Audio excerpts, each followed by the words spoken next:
A day in my life as bata ni Jungjung akala ko ni Inday Hasmi apo ni Minda kag ni Ompo il si Kagro na nagapuyo diri sa Banga, South Cotabato, Region 12 9511 na isa ka tourism student na plantita dito sa probinsya.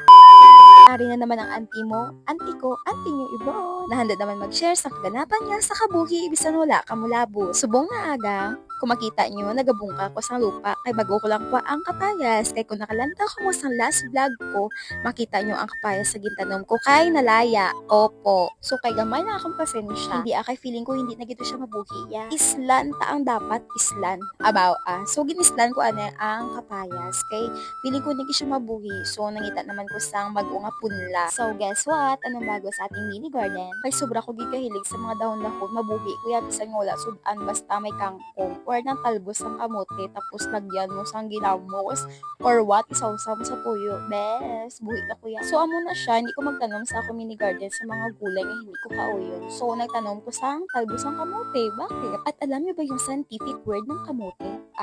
Ano kasi lan? So ayun siya, mas gipili ko magtanom sang talbos ng kamote kay the fact na favorite ko siya, mas dali siya buhion. Like, biskan pabayaan mo na siya dati, mapugat lang na siya sang iya. And then while nagataray-taray ako sa likod sang balay namon, may nakita naman ako nga punla sang okra. So nung pag ginulat ta, biradahon ta na niya. Aba, ano kasi ni Casey, ina-prepare ko na kali ang tanuman sang aton na okra. No? Grabe siya kahago kay mga 32 gita na siya kabilog. Aba, dalawa lang gid gali kabilog. After ko pananom, nag-decide gali ko nga igtan ko guruan na yung akon nga trellis or nang ginakamangan sa akon nga mga gulay. Kay basi wala akong lupad doon, wala isa lang kabagyo, wala doon. Padayaw ko nagalitaan ang akong mga gintanom no kay basi wala magabot ang panahon nga magkaralaya ini.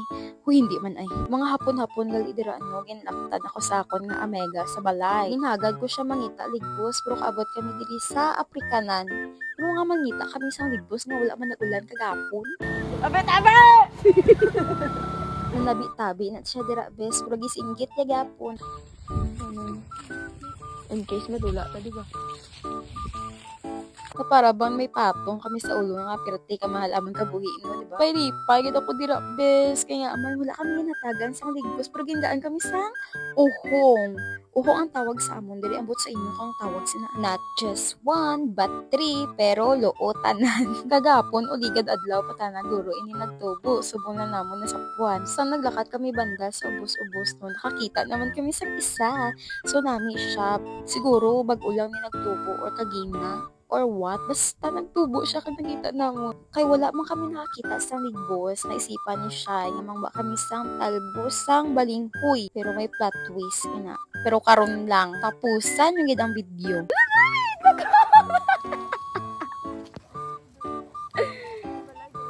Dami, tuday. Guro. Wow, may pugo gali diri. Oo, bes, may nakita kami sang pugo, pero isa gid siya kabilog, natalang lang mangguro niya. Ang gikuha gyapon namon. Kay doon nakulangan kami sang amon nga gulay nga nakuha. Nakita namon yung puso.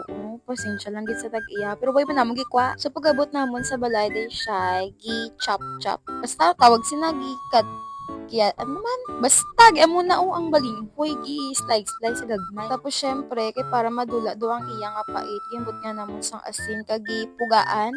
Oo, kay para padula do ang pait-pait niya. So amo na ni siya mga ingredients kay spices namon no. Abangan nyo ang aming ASMR cookie.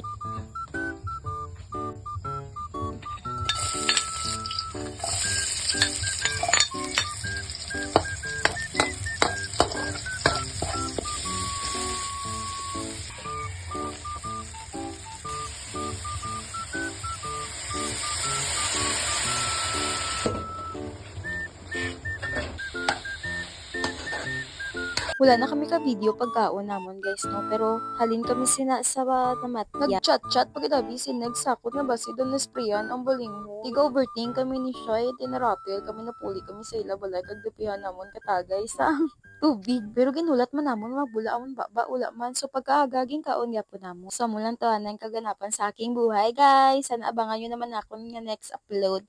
Bye! Kung sa tupad lang, ng Afrikanan. Matagal na yata na gani. Ha? Matagal na Taga sa Manila. Oh, ay, doon diri yung? Ay, di punggol ako. dito nag-isip si Gilgin eh. Di baka magkasabayan dyan. Hindi matagal.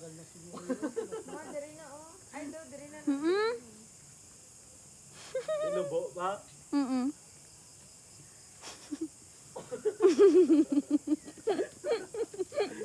Plastar ng motor.